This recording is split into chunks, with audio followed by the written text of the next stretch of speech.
Hey, yo. Oh. I'm back. Woo. So, funny thing is, I was going to do a Grand Rising episode right here, behind this dope-ass waterfall. But,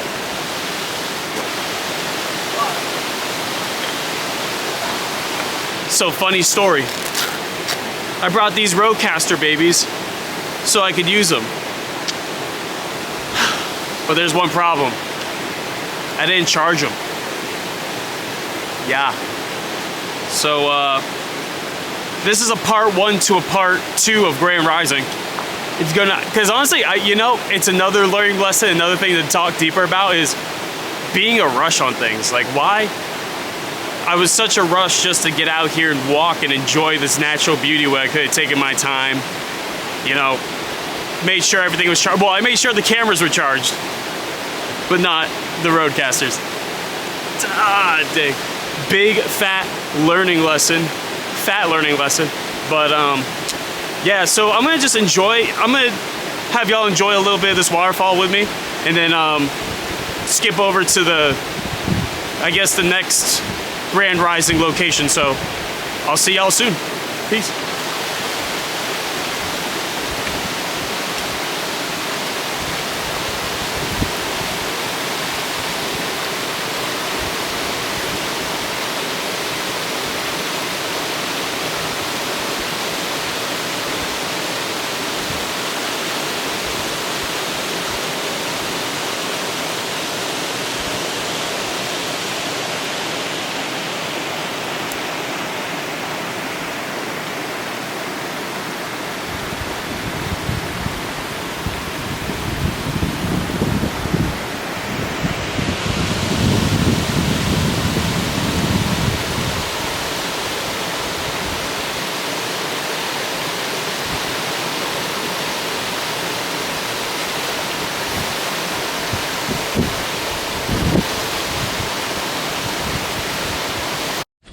Grand Rising, y'all. Grand Rising. So I guess this is we're back. This is part 2 of our adventure of trying to record this Grand Rising episode. That's a different day. We are here today. It's still in Pennsylvania. This is Hawk Falls Trail. I saw a nice waterfall. That would be a cool, nice little scenery for y'all to enjoy while listening to me ramble and reflect on, the past marathon, past reflections of my life thus far, plans for the year, and yeah, it's gonna be interesting. Hope you guys enjoy it. So I'm just gonna take snippets of the journey to get there, and hope you enjoy being outdoors with me. Let's go on a hike.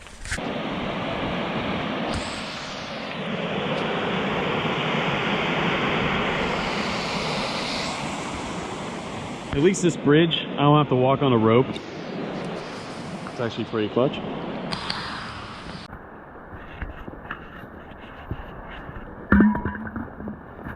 Oh, a wild Yeti. Lit. It's even got water.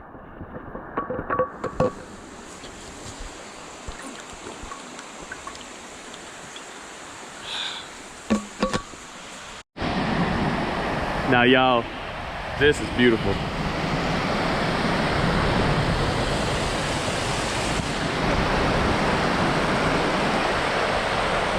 So it's even more beautiful is this waterfall. We made it.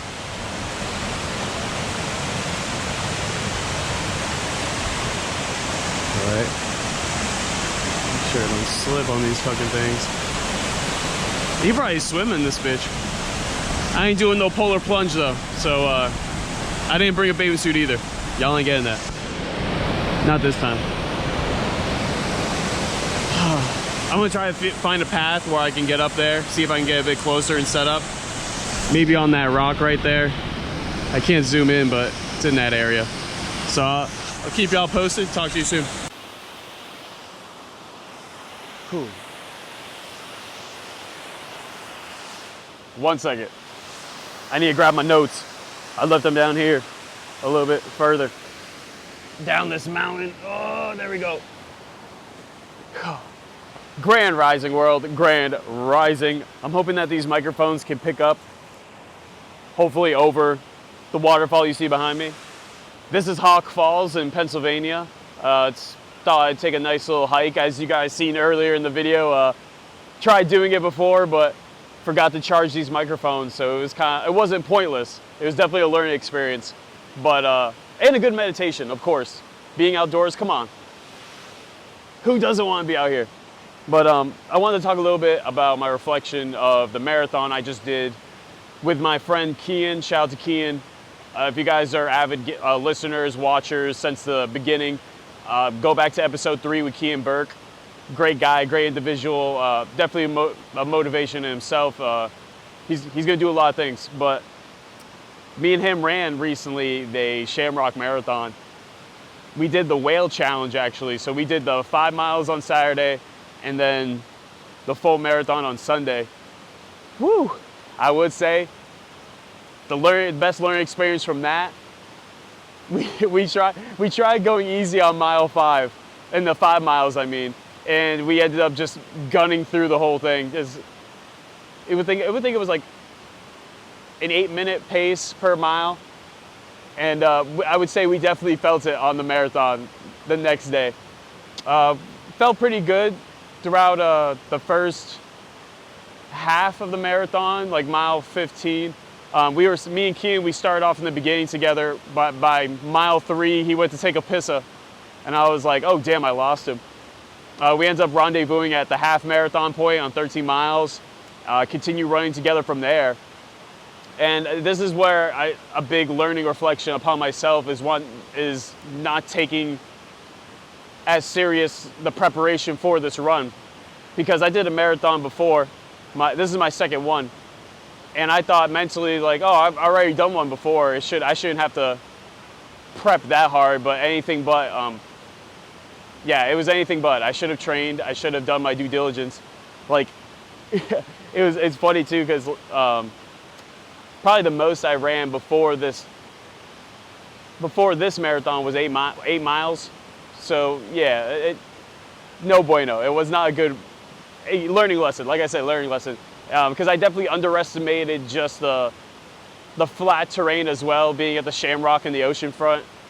I was like, oh yeah, it's all flat terrain. I'll probably get a PR, which I didn't, obviously. Ended up averaging 10 minutes a mile toward the end. At the 20-mile mark, or the 20-mile mark is when I hit like a wall of like slowing down my pace. I went from a 9-minute to a 9:30. And then at the 21-mile pace, I believe that's when I rendezvoused with Kian, because he did go up ahead of me a little bit on like the 19-mile, 18-mile, I believe. But yeah, we ended up meeting up and then taking a little walk. I think we probably walked a total like, I don't even think a mile. I think definitely less than a mile, but maybe even less than like half a mile, honestly. But in that moment, that's when I really started reflecting in my mind while I was walking. I'm like, damn, how is it that the first marathon I did, I was able to run the full thing, but this one I wasn't, you know? So it was definitely a good self-reflection of myself being the second time. It taught me how to also pace myself better as well, because I felt like if I would definitely pace myself better, I could have maybe kept the continuancy of the 9-minute pace. You know, maybe I have to work on my diet plan more. But it was a good experience overall. It was definitely amazing crossing that finish line. It felt good to get it accomplished. And actually I'm actually going to shout out my friend Carol, Jerry Carroll from the Carroll Connection. He actually had me think about this recently, because his recent solo episode where he talks about, you know, suffering and pain, how we all have to go through it. You know, it's inevitable in a sense, but it depends how our outlook and our attitude is on those said situations. It could be, for example, a marathon. It could be for a weightlifting competition. It could be for something to make us better and stronger. Embrace that pain, that suffering, because it's going to make you a better individual, not only physically, but mentally. And it's really true. And I think nowadays, that's what people are craving now more than ever, is to not prove themselves to others, but prove to themselves that they are capable of doing such great things. And you guys definitely are capable of those things. I know we all have, different life stories, different paths that we have been walked along or dealt a bad card of hands, hands of cards, a royal flush. I don't know. I don't gamble, so I don't know. Probably a greatest hand of all, royal flush. It kind of sounds like you're just taking a shit in a golden toilet bowl. But anyways, these are times in our life. I think this is what life's about. Really pushing ourselves to the greatest of limits. And I think about this too, like with not only marathons, it comes to the podcast. I want to do better. I want to do better for you guys. I want to make sure that when you guys listen and you're actually learning something from the guests I have on, or even myself in these situations. So, just know that you have the capability to do anything. Obviously, you don't have to hear it from me. It's all about you. But I just want to give out a reminder that you can do anything. Just remember, you have to prepare. You have to be diligent. You have to be consistent. And don't give up on yourself. When things look bad, keep going. Be the hero you wanted to be when you were growing up. Hold yourself to those standards that you will become that. Just keep doing what you need to do. And another thing it kind of connects to with like going through this, this suffering and pain to better yourself and having that positive attitude is also a little topic I wanted to talk about too. Is actually from the book The Law of Success that I've been reading on. And one of the chapters is titled "Do More Than You Are Paid For." And a lot of people might scratch their head, and some people will already instantly understand why. But when you give more yourself out there to the world, and you will be gifted abundantly. Not right away, but in the future. You will be provided tenfold of what you gave out to yourself when maybe you needed money when you had to draw a design for someone, but you're like, I'll do it for free just because to get my name out there, to help someone. And then later on you see that connection that you did it for free gave you 4 more customers. And I think that's the same thing when it comes to, I connect it to, the suffering and the pain. Because, a lot of us aren't willing to sacrifice and I'm not on no high horse. I have a lot I need to work on. There are things I need to sacrifice more if I want to make this a real, a lifestyle, to be able to podcast. So I have a lot to learn myself. I am on this journey with you. But people aren't willing to sacrifice now, the comforts of now, to get the comforts of later.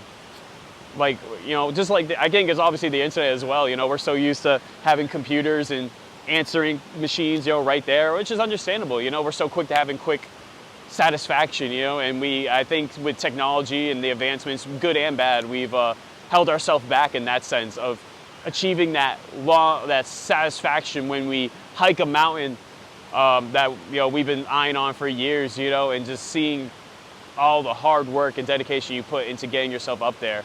And then once honestly, I'm going to take this from Carol. I love you, bud. But a great analogy that he uses is analogy that he uses is the thing with mountains. For example, myself, I never thought I'd run a marathon before in my life, and one day I was like, I want to run a marathon. And once I conquered that hill, that mountain of running my first marathon and getting to see other views from the top, I got to see other challenges it opened up other doors of achievability, of other opportunities to grow and see, okay, if I can do this, then I could do this as well then if I, do the same dedication and time. And you have to realize that. Just focus on one thing. It doesn't have to be 20 things. I know with ADHD and all this technology, it's so hard. Like, I find it hard myself, like I'll sit there on my phone on Instagram forever. But anyways, find that one thing you love, that passion, that, that dream you want to make reality. Focus on it every day. Remind yourself before you go to sleep why you're alive. What's the purpose of you accomplishing this goal? It's something I've been self-reflecting on myself, because I feel like I've been going through life aimlessly and not really with a definite chief aim in life. We live life and like we have all these like, of course everyone wants a house, a family, stuff like that. But like what specifically do you want? Do you want a four-story house? Do you want a 2-story? Do you want a 3-bedroom? Like, well, you have to be specific with what you want in this life.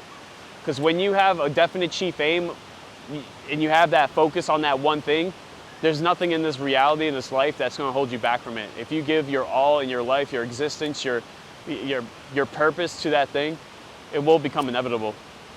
And I want you guys to know that anything you set your mind to, your dreams, capabilities, maybe you want to get a better position at your job, maybe you want to do more for your community, maybe you just want to do better for yourself because you're just sick and tired of you're sick and tired of being sick and tired of the person you see in the mirror. Because you know you deserve better. And never forget that. You are loved, you are cherished, you are appreciated, and you will do this. Believe in yourself, just like Bob Proctor would say, actually, believe in your belief, and your belief will become reality. Believe in your belief, and your belief will become reality.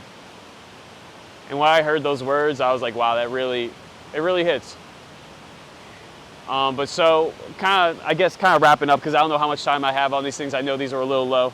I did charge them, but I kind of want to keep it like a simple, consumable video for you guys to watch too. I know, for all I know, this waterfall has been covering all of my sound right now, and you guys are like, I'm just literally enjoying the nature right now. You probably have it on the background trying to sleep, for all I know. But to wrap things up, like, guys, like, maybe the suffering you're going through now is leading you up to the great inevitable person you are becoming, that you will become. It takes time. And like Lao Tzu says, this too shall pass. When it comes to happiness, depression, anxiety, anything with life that you're going through right now, this too shall pass. So when it comes to those days of when you're so joyful and just happy and just everything's good, sit and soak in it. Enjoy that. Because it too shall pass. But when those dark times come, remember it will pass and you'll become better for it. But guys, thank you so much for listening. Grand Rising. I love you guys. Remember, you deserve, as always, you deserve do the best you can for yourself and the people around you, because you know why? You deserve it. Hope you have a great day. I hope you enjoy this waterfall. Thanks for coming on this hike with me.